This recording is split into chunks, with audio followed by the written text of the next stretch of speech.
identify as both a drag king and a drag monster. I'm a genderqueer person, and so for me, when I'm in drag, I'm not necessarily performing as a man or as a binary gender. I'm performing in a pretty expansive array of genders. And so sometimes for me, they go into a non-human space, and that's when I call my work drag monster. And sometimes they go more towards something recognizable maybe as a dude, and that's when I'm more as a king. And in terms of the art that I produce, it's a lot of super flamboyant, slightly ominous and creepy, a little bit sexy if that's your thing, surprise-filled, shapeshifter storytelling. So I do typically tend to present more masculine in my drag. I usually show out with a beard, but since starting, I have also transformed my art. So much like Banana, like I will regularly come out flamboyant or like throw in like typically feminine colors to really like just androgynize, if that's a word, my art. I wanted to get on stage and I wanted to be seen in front of various types of crowds, and I kept being told by other performers that I've worked with that like, no, queens don't book kings, like you just don't get into these venues, like it's just not a thing, it's just like tradition that a lot of people didn't want to change. And I said F that, and I started reaching out to queens. I started applying for other shows, and I got out there. And with the help, again, with the help of my incredible drag siblings, we've really launched this movement, I guess, yeah, a movement of representation. Sometimes there's territorial issues. Sometimes there's systemic exclusion, particularly by white performers who start parties.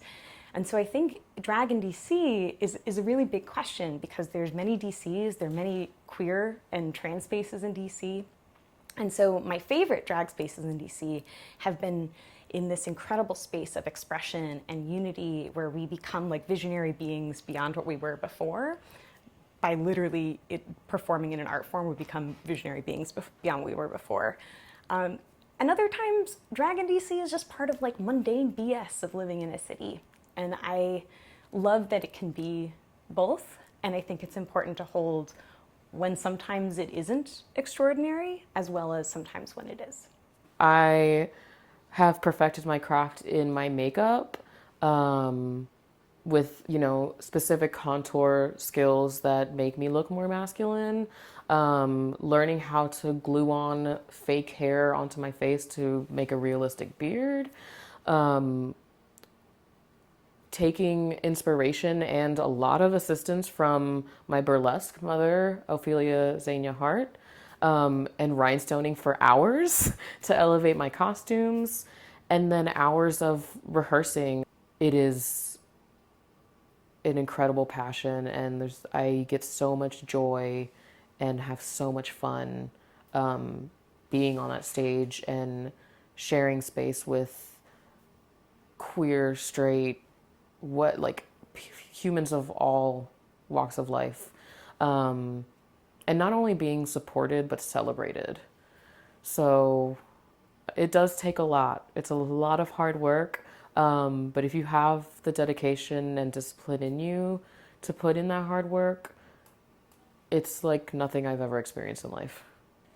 Drag's changed my life, and I know so many performers who would probably say that and echo that. And I think so much of art, especially communal art, is transformative.